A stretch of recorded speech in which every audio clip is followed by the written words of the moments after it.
दंग हैं सब देखकर आधा इधर आधा उधर, दंग हैं सब देखकर आधा इधर आधा उधर, और हो गया पल में कमर आधा इधर आधा उधर। सुभान अल्लाह। हो गया पल में कमर आधा इधर आधा उधर। और चांद ही क्या आसमां को भी अगर कह दे हुजूर, चांद ही क्या आसमां को भी अगर कह दे हुजूर, वो भी गिरता टूट कर आधा इधर आधा उधर, वो भी गिरता टूट कर आधा इधर आधा उधर।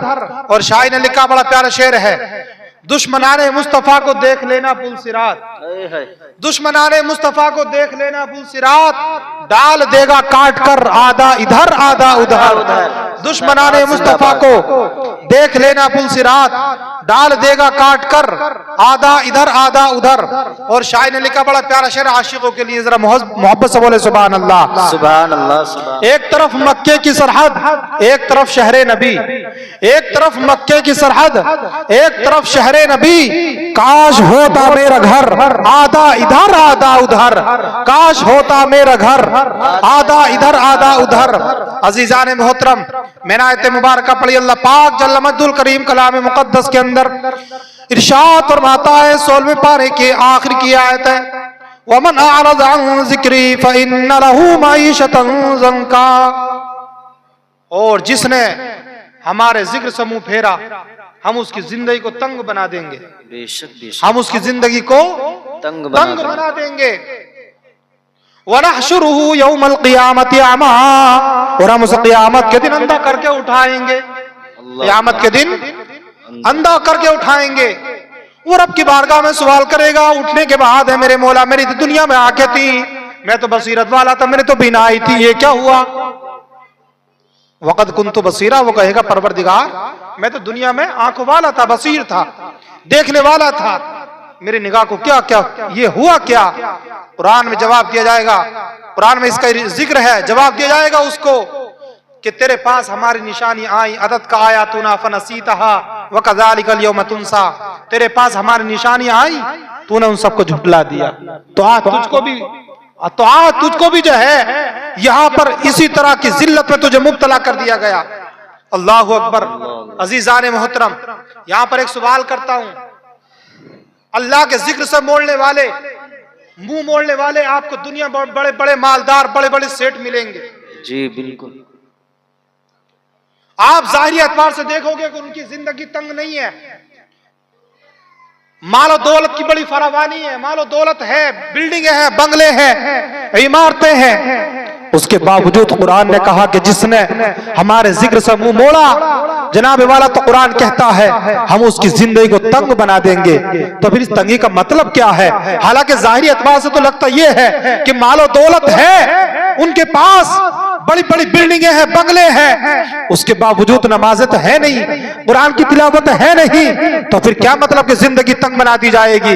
जाहिरी एतबार से बड़ी दौलत है, जिंदगी जाहिरी एतबार से तंग नहीं लग रही है, तो सुनो मुफस्सिरीन किराम, इसका जवाब इरशाद फरमाते हैं, तंग होने का मतलब यह है कि मालदारी तो होगी, पैसा तो होगा, बंगले तो होंगे, कोठियां तो होगी, मगर अज़म खुदा की चैन सुकून न होगा। उन्हें इस बात का ये डर लगा रहेगा कि हमारे पास यार माल तो है, कि कहीं ऐसा ना हो ये माल खत्म हो जाए, अभी दौलत तो है, कहीं ऐसा ना हो ये दौलत खत्म हो जाए, बिल्डिंगें तो है, वो समझेगा कि बिल्डिंगें खत्म ना हो जाए, उसके पास माल और दौलत बहुत होगी, मगर दिल में ये डर लगा रहेगा यार माल कम ना हो जाए, उसके दिल में ये बात लगी रहेगी कि माल और बढ़ जाना चाहिए, जब और बढ़ जाएगा तो दिल में ख्याल आएगा माल और बढ़ जाना चाहिए, जब और बढ़ जाएगा तो दिल में और ख्याल आएगा कि माल और बढ़ना चाहिए। पता ये चला माल और दौलत होगा, बिल्डिंगें होगी, बंगले होंगे, मगर दिल में सुकून नहीं होगा। हाँ, अगर तुम्हें सुकून ढूंढना है तो माल में नहीं मिलेगा, बिल्डिंगों में नहीं मिलेगा, बंगलों में नहीं मिलेगा। अगर तुम्हें सुकून ढूंढना है तो ये कुरान से पूछना पड़ेगा। कुरान कहता है अला बिज़िक्रिल्लाहि तत्मइन्नुल क़ुलूब, सुनो ये अगर आपको सुकून चाहिए तो सुकून समझ लो, इन बिल्डिंगों में नहीं है, इन पैसों में नहीं है, इस दौलत में नहीं है, अगर सुकून है तो वो अल्लाह के जिक्र में। सुभान अल्लाह। नारे तकबीर, नारे रिसालत, मसलके आला हजरत फैजाने आला हजरत फैजाने ताजू शरिया उलमाए अहले सुन्नत। आपको सुकून चाहिए, जिक्र नबी जिक्र खुदा करना पड़ेगा। अपने आप को दुनिया की मशगूलियत से हटाना पड़ेगा। मैं एक जुमला कहता हूं, दुनिया में बड़े बड़े अमीर आए, बड़े बड़े रईस आए, टाटा जैसे भी आए, जनाबे वाला अंबानी जैसे भी दुनिया में है, और मैं किस किस के नाम लूं जनाबे वाला। मैं कहता हूं आज तक किसी बड़े से अमीर को देख लो, आप उसकी जिंदगी उठाकर देखो, आप उसकी हिस्ट्री उठाकर देखो, उसकी तमन्ना कभी दुनिया के अंदर पूरी नहीं होती। बेशक बेशक उसकी तमन्ना दुनिया के अंदर पूरी नहीं होती। आप बड़े से बड़े रईस को उठाकर देखो, जनाबे वाला कोई मुख्यमंत्री बन जाए तो अभी उसकी ये ख्वाहिश है कि और बड़ा बन जाऊं। कोई प्रधानमंत्री बन जाए तो वही चाहता कि मैं इससे भी और कोई बड़ा बन जाऊं। मैं कहता हूं जनाबे वाला, इनके पास कितनी दौलत होती है, इन्हें ये पता नहीं कि हमारे पास दौलत कितनी है। इनकी दौलत को अगर गिना जाए तो हजारों मजदूर लगाना पड़े, जब जाकर इनकी दौलत को बमुश्किल गिना जाएगा। मगर उसके बावजूद जो है इन्हें ये तमन्ना लगी है अभी और बढ़ जाए, अभी कम है। कसम खुदा की, तो मैं ये कहता हूं इन दुनिया के रईसों पर मत जाओ, इस दुनिया की रंगीनियों पर मत जाओ, बल्कि अपने दिल में एक बात बिठा लो कि दुनिया में दौलत कितनी आ जाए, तमन्ना पूरी होनी नहीं है, हमारा जो दिल भरना नहीं है, तो बस दुनिया में इतना फंसो कि बस आपकी जरूरत पूरी हो जाए। बेशक बेशक दुनिया में सिर्फ इतना फंसो आपकी जरूरत पूरी हो जाए। और बंदा मोमिन भी वही है, और बल्कि हदीस पाक में तो इरशाद फरमाया गया, अल कय्यिसु मन दाना नफ्सहु, अक्लमंद वो आदमी है जो अपने नफ्स का मुहासबा करता रहे, बेशक जो अपना हिसाब करता रहे। हजरत उमर फारूक आजम की जिंदगी आपने बड़ी पढ़ी होगी, सुनी होगी। पता है वक्त का खलीफा, तकरीबन आधी दुनिया से ज्यादा सल्तनत का मालिक, बेशक बेशक खलीफतुल मुस्लिमीन, हर वक्त आपके साथ इंसाफ करने वाला कोड़ा रहता था। और पता यही कोड़ा जब रात को आप अपने बिस्तर में आते, तन्हाई में होते, तो यही कोड़ा कभी पांव में मारते और पांव पर मार मार के पूछते कि बता मेरे कदम, तुम बताओ तुमने कितने कदम अल्लाह की रजा के लिए उठाए हैं। कभी अपनी कमर पे मारते और पूछते कि बता क्या तूने कोई काम अपने नफ्स के लिए तो नहीं किया? क्या तुमने नहीं सुना गालिबन गज़बे बद्र के मौके पर या किसी और गज़बे के मौके पर हजरत अली रज़ी अल्लाह तआला अन्हु एक काफिर के पीछे दौड़े, आप उसके पीछे इतना दौड़े, आपने उसको पकड़ लिया, कब्जे में ले लिया, आप उसके ऊपर चढ़ के बैठ भी गए, उसका गला दबाने के करीब थे जनाबे वाला, उसने उसी ऐन वक्त में हजरत अली के चेहरे पर थूक दिया, आपके जिस्म मुबारक पर थूक दिया, तो हजरत अली ने उसी वक्त छोड़ दिया, लात मार के छोड़ दिया। लोगों ने कहा कि जनाबे अली काफिर का पीछा भी किया, इतनी मेहनत भी की, आपने मशक्कत भी उठाई, आपने उस पर काबू भी पा लिया, फिर आपने ऐन वक्त में काफिर को छोड़ क्यों दिया? छोड़ क्यों दिया? कसम खुदा की लोगों जवाब सुनो। हजरत अली कहते हैं मैंने छोड़ इसलिए दिया कि इस नादान ने मेरे ऊपर थूक दिया था, अब अगर मैं इससे बदला लेता, अब अगर मैं इसे मारता तो दुनिया वाला कोई ये कह देता, कोई मुअर्रिख ये लिख देता कि जनाबे अली ने दीन की खातिर नहीं, नबी की मोहब्बत की खातिर में, नबी की मोहब्बत की वजह से उसको नहीं मारा था, बल्कि जनाबे अली ने तो अपने थूकने की वजह से मारा था। बेशक बेशक लोगों ये सहाबी है, ये अल्लाह के वली है, ये नेक बंदे हैं, कसम खुदा कि इनका कोई भी अमल अल्लाह की रजा के बगैर नहीं होता। बेशक अल्लाह की रजा के बगैर इनका कोई अमल नहीं होता। जनाबे वाला सुनो, ये दुनिया है, अपना हर अमल रब की रजा के लिए बनाओ, रब की रजा के लिए बनाओ, इंशाअल्लाह रब राजी है तो सब राजी है, बेशक सब राजी हैं। इन दुनिया वालों की फिक्र मत करो, इन दुनिया की चापलूसी करते करते कितने चले गए। जनाबे वाला दुनिया को राजी करने वाले 100 साल की जिंदगी भी पाले, 70-80 साल 90 साल, बल्कि 200 साल, बल्कि 1000 साल भी जिंदगी पाले, पूरी जिंदगी मखलूक को राजी करते रहो, ये राजी होने वाली नहीं है। इन मखलूक को राजी करने के चक्कर में मत रहो, अपने रब को राजी कर लो तो दुनिया भी कामयाब है, आखिरत भी कामयाब है। बेशक सुनो, बेशक अल्लामा इब्न जौजी साहिब दलाइलुल खैरात, एक दरूद शरीफ से भरी हुई किताब है दलाइलुल खैरात, समझ रहे? इसमें इस किताब की इब्तिदा भी दरूद पाक से है और इस किताब की इंतहा भी दरूद पाक से है। पूरी किताब दरूद पाक से भरी हुई है, दरूद लक्की, दरूद हजारी, सरमरे मुख्तलिफ अंदाज में इसमें दरूद पाक जमा की गई है, किसी की कुछ फजीलत, किसी की कुछ फजीलत। सुनो, अल्लामा गालिबन का नाम है, अल्लामा इस्माइल, समझ रहे हैं, या कोई और। बहरहाल इस किताब के मुसन्निफ कहते हैं एक मर्तबा में जंगल में बयाबान में गया हुआ था, नमाज का आदी था। बुजुर्ग नमाज के आदी होते ही हैं और नमाज का आदी होना ही चाहिए, सफरों में हो। ये माइक वाले कहाँ गए, इसकी आवाज बहुत कम है।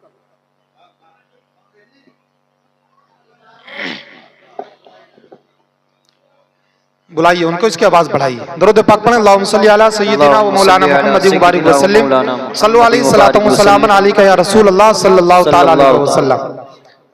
अजीजान मोहतरम, तो इस किताब के मुसन्निफ कहते हैं मैं जंगल में गया हुआ था, मुझे नमाज का वक्त हुआ, वुजू करने की हाजत हुई। पास में एक कुआं था, मैं उस कुएं के पास गया। मेरे पास ना कोई लोटा था ना कोई डोल था, वहां पर कुएं पे पड़ा हुआ कि जिससे पानी निकाला जाता, जिससे पानी निकाला जाए। जनाबे वाला आप वहीं पर कुएं पर आकर रुक गए, कुएं पर आकर बैठ गए। आप सोचते रहे कि पानी कैसे निकाला जाए। अल्लाहु अकबर, न कोई सामान ना कोई बर्तन कि जिससे पानी निकाल के वुजू कर लिया जाए। वहां पर एक बच्ची थी जो अपने मस्ती में एक तराना गा रही थी। तराना गाते गाते वो करीब आई। अल्लाहु अकबर, इन बुजुर्ग के करीब आई। इन बुजुर्ग से मालूम किया कि ये तो बताएं कि आप यहां पर क्यों बैठे, कुएं के पास में, कुएं के पास में क्यों बैठे हैं। अल्लाहु अकबर, इन बुजुर्ग ने कहा कि मुझे इस कुएं से पानी निकालना है, मुझे इस कुएं से पानी निकालना है।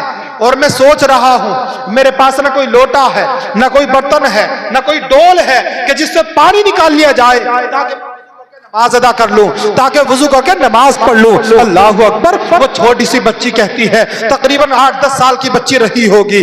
अल्लाहु अकबर कहते हैं, वो कहती है बच्ची कि इतने बड़े बुजुर्ग हो कि तुमको पानी निकालने का भी तरीका नहीं मालूम। कहा कि बेटी मैं पानी निकालूं कैसे, मेरे पास रस्सी नहीं है, मेरे पास डोल नहीं है, मेरे पास लोटा नहीं है, पानी निकालने का कोई सामान नहीं है, पानी निकालूं कैसे। अल्लाहु अकबर, बच्ची कहती है तुमको इतना भी नहीं पता कि पानी इन चीजों के बगैर कैसे निकाला जाता है। अल्लाह अल्लाह, इतना कहना था। ये बुजुर्ग कहते हैं मीठे लफ्जों में कि बेटी मुझे तू ही बता दे कि इस कुएं के अंदर से पानी निकाला कैसे जाएगा। अल्लाह अल्लाह, आप जरा तवज्जो करना, मेरी बात को जरा अपने दिलो ज़हन दिमाग में बिठा के रखना। अजीजान मोहतरम, बच्ची कहती है, बड़े प्यारे अंदाज में जवाब देती है कि बाबा तुमको नहीं पता कि पानी कैसे निकाला जाता है, रस्सी के बिना, डोल के बिना, बाल्टी के बिना, लोटे के बिना पानी कैसे निकाला जाता है। अल्लाह अकबर, बच्ची ने ये कहते हैं हाँ हाँ बेटी मुझे तू ही बता कि पानी कैसे निकाला जाए। उस बच्ची ने उस कुएं के अंदर थूक दिया। कसम खुदा की वो थूक रहा था, तारीख गवाह है,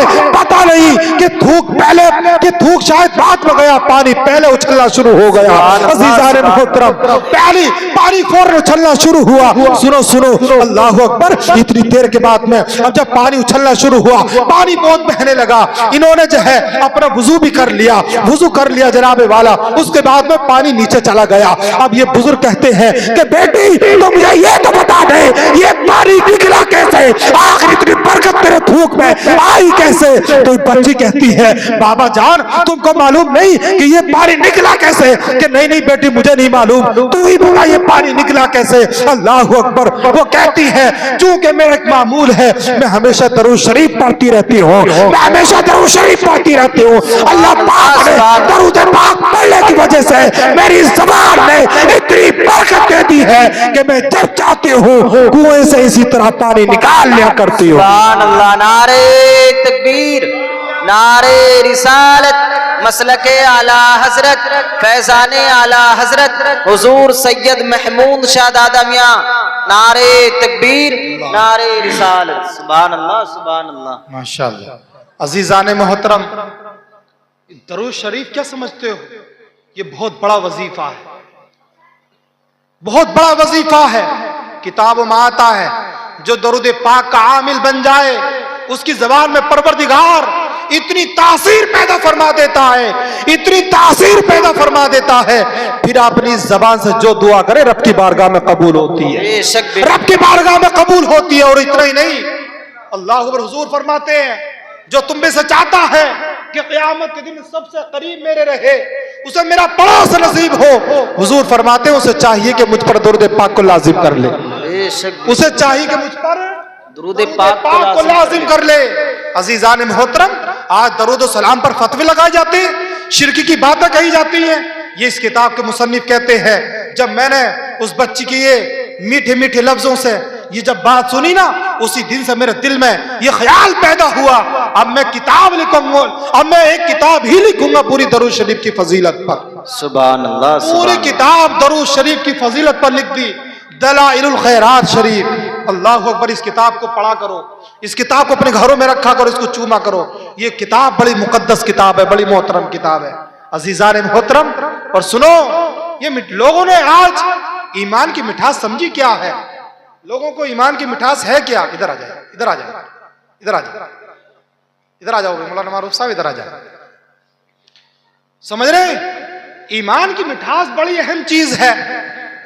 अल्लाह अकबर। सुनो, अल्लामा साहिब उयूनुल हिकायत सरहुश सुदूर के हवाले से मवाइज़ रज़िया शरीफ में एक रिवायत नकल की गई। दो लोग थे शाम के रहने वाले। कितने? दो लोग हुजूर से बड़ी मोहब्बत करते थे, हुजूर से बेपनाह मोहब्बत करते थे। मैं बताऊं कि ईमान होता क्या है?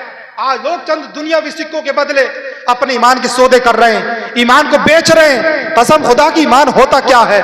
ईमान की मिठास जिसके दिल में आ जाए, फिर वो दुनिया से अपनी गर्दन कटाने को गवारा तो कर सकता है, अपने दुनिया से सब कुछ कुर्बान करने को गवारा तो कर सकता है, मगर वो अपने ईमान का सौदा नहीं कर सकता।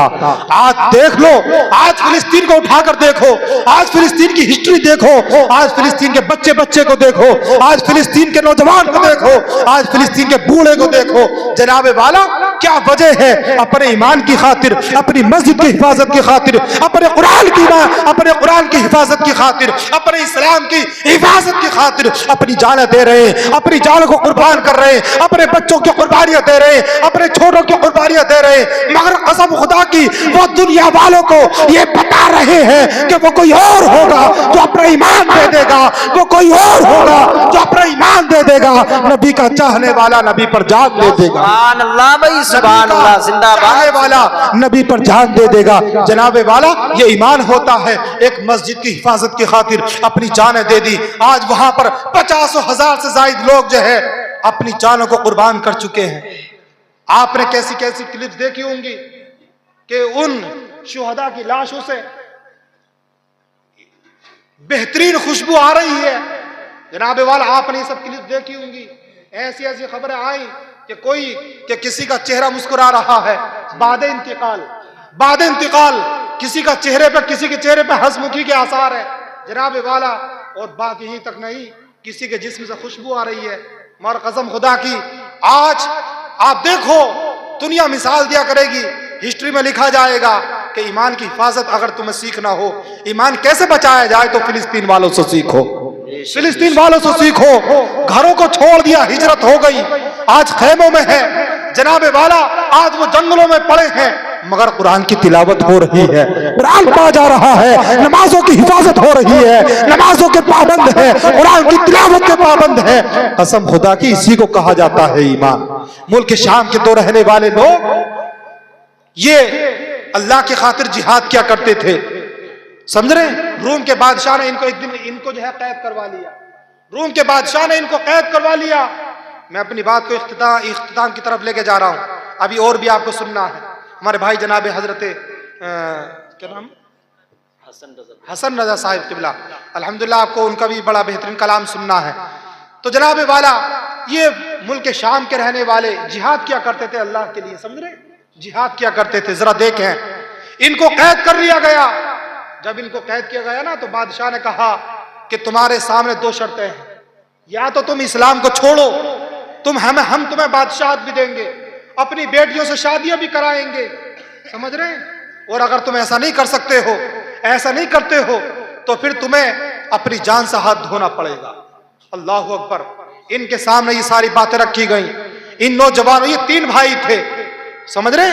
भाई 3 थे, मगर 2 की हिस्ट्री सुने। ये कहते हैं कि तुम हमारे साथ कुछ भी कर लो, मगर हम अपना दीन और ईमान नहीं छोड़ सकते। सुभान अल्लाह, सुभान अल्लाह, सुभान अपना दीन और ईमान नहीं छोड़ सकते। जरा मेरी तरफ तवज्जो रखें। जनाबे वाला कहा अपना ईमान नहीं छोड़ सकते, हम अपने ईमान को, अपने धर्म को नहीं बदल सकते। बादशाह ने कहा कि और सोच लो। जब और इनसे कहा गया कि हमने खूब सोच लिया है, बादशाह ने कहा 3 कढ़ाव लाए जाए, उनमें तेल डाला जाए, इनको आग पर रख दिया जाए, भट्टी पर रख दिया जाए। उनको खूब खुला दिया गया और इनको दिखाया, 3 दिन तक उस तेल को खुलाया गया। हर दिन इनको दिखाया जाता कि देख लो इसी में डाला जाएगा, देख लो इसी में डाला जाएगा। इन्होंने कहा हमने खूब देख लिया है, सुभान अल्लाह। इन्होंने कहा हमने खूब देख लिया है, अल्लाह अकबर। जब तीसरा दिन आया, उस तेल के करीब लाया गया, कहा कि देख लो अभी आखिरी मौका है, अपने अपने दीन को छोड़ दो, हमारे दीन में आ जाओ, नसरानी बन जाओ। इन्होंने कहा सूरत हाल कुछ भी हो जाए, हम अपने दीन से पलटने वाले नहीं है। अल्लाह अकबर। बड़े भाई को तेल में डाल दिया गया, मजला भाई देख रहा है, उसको भी तेल में डाल दिया गया। तीसरा भाई देख रहा है, इसको भी डाला जाने के करीब था। एक वजीर ने कहा इसको अभी मेरे हवाले कर दो, इसको तेल में न डाला जाए। अजीज़ान मोहतरम, इसको छोड़ दिया गया, इसको तेल में न डाला गया। वजीर ने कहा मुझे 40 दिन दे दिए जाए और मैं 40 दिन के अंदर इसको, मैं दीन से इसको फेर दूंगा, 40 दिन के अंदर दीन से फेर दूंगा। वो बादशाह ने कहा ठीक है, हमने तुम्हारे हवाले कर दिया। ये वजीर जो है अपने घर लेके आता है, इसकी एक खूबसूरत बेटी थी, उसको खूब सवारा, इसको एक कमरे में बंद किया और अपनी हसीन और जमील बेटी को भी उसी कमरे में छोड़ दिया, उसी कमरे में। ये हुजूर से मोहब्बत करने वाला, ये हुजूर का गुलाम था, हुजूर का आशिक था। जनाबे वाला ये उस खूबसूरत बेटी को कमरे में छोड़ा गया। जनाबे वाला एक दिन गुजरा, दिन रोजे में गुजरता, रात इबादत में गुजरती। दूसरा दिन आया, दिन रोजे में गुजरता, रात इबादत में गुजरती। तीसरा दिन आया, चौथा दिन आया, 5वां दिन आया, लगातार रोजे, दिन में रोजा, रात को अल्लाह की इबादत होती। 5वां दिन आया, 6वां दिन, 10वां दिन, 20वां दिन, 30वां दिन। जनाबे वाला हत्ता के 40 दिन होने के करीब हो गए। अल्लाह अकबर। जब 40 दिन होने के करीब हुए ना, तो इस बेटी ने कहा कि वालिदे मोहतरम अभी मुझे वक्त और दे दिया जाए, शायद इसके दिल में इसके दोनों भाइयों का गम बैठा हुआ है, जिन दोनों भाइयों को जिंदा जला दिया गया है, इसके दिल में उन्हीं भाइयों का गम है, इसी वजह से ही मेरी तरफ तवज्जो नहीं कर रहा है। अजीजान मोहतरम 40 दिन और दे दिए गए। अभी हसीना औरत उससे कमरे में रहती, कभी उससे बात करने की कोशिश करती, मगर अल्लाह से डरने वाला बंदा, ये हुजूर का गुलाम था, अपनी नजरों को कभी ऊपर ना उठाता था। दिन जो है वो रोजे में गुजरता और रात अल्लाह की इबादत में गुजरती थी। जनाबे वाला ये मुद्दत भी पूरी होने के करीब हो गई। जब मुद्दत पूरी होने के जब करीब हो गई, कसम खुदा की ये हसीना औरत कहती है, ये बेटी कहती है, ओ नौजवान मैं तो तुझको तेरे दीन से ना फेर सकी, अलबत्ता तूने मुझको मेरे दीन से फेर दिया है। अब तो भी जो है मुझको कलमा पढ़ाकर अपने दीन में दाखिल कर ले। सुभान अल्लाह, सुभान अल्लाह, जिंदाबाद जिंदाबाद। तो ये होती है इस्लाम की मिठास। या रसूल अल्लाह, जिंदाबाद जिंदाबाद जिंदाबाद। अजीजान मोहतरम, ये ईमान की मिठास होती है, ईमान की मिठास। पता है जब ये भी शहजादी भी कलमा पढ़कर मुशर्रफ इस्लाम हो गई, इन दोनों ने आपस में मशवरा किया कि हम और आपकी यहाँ पर जिंदगी बनने वाली नहीं है। इन्होंने इरादा किया, इस बात पर फैसला हुआ कि रात में कहीं निकल पड़े। रात में निकले, सवारी का इंतजाम हो गया और जब बयाबान जंगल में निकले ना, तो सुनो जरा मचल के बोले सुभान अल्लाह। जब ये बयाबान जंगल में निकले तो इन्हें 2 घोड़ों की और आवाज आई। जब उन आने वालों ने इनको सलाम किया तो इसने आवाज को पहचान लिया, क्या है नौजवानों, तुम तो मेरे भाई हो, तुम यहाँ कैसे? वही नौजवान 2 भाई कि जिनको तेल में डाल दिया गया था, जिनको जला दिया गया था। इस भाई ने कहा कि भाई तुम दोनों यहां पर कैसे? अल्लाह अकबर। शरह सुदूर के हवाले से ये बात लिखी गई है, मोतबर बात है। अजीजान मोहतरम आप फरमाते हैं, इसने कहा कि भाई तुम कैसे? तो कहा कि मेरे भाई तुम ये समझते हो कि हमको तो जला दिया गया, हम खाक हो गए होंगे? ऐ मेरे भाई, हमें अल्लाह ने हमारे ईमान की बदौलत जो तुमने देखा ना, वो तो बस एक होता था, 1 सेकंड की तकलीफ थी, उसके बाद में तो हमारे रब ने हमें जन्नत पे भेज दिया। सुभान अल्लाह, सुभान। उसके बाद तो रब ने हमें जन्नत पे भेज दिया और जन्नत से ही हमें भेजा है कि इस शहजादी का हम तेरा निकाह पढ़ा दें। सुभान अल्लाह, सुभान अल्लाह, शहजादी से तेरा निकाह पढ़ा दें। आज भी जो हो इब्राहिम सा ईमान पैदा, आग कर सकती है अंदाज़े गुलिस्ता पैदा। अजीजान मोहतरम, कोई हो भी तो ईमान पर चलने वाला, कोई हो तो ईमान पर अमल करने वाला। आला हजरत तो फरमाते हैं, सूना जंगल रात अंधेरी, छाई बदली काली है, सोने वालों जागते रहियो, चोरों की रखवाली है। अजीजान मोहतरम, आज ईमान को लूटने वाले बहुत हैं, ईमान को छीनने वाले बहुत हैं। अपने ईमान की फिक्र करो।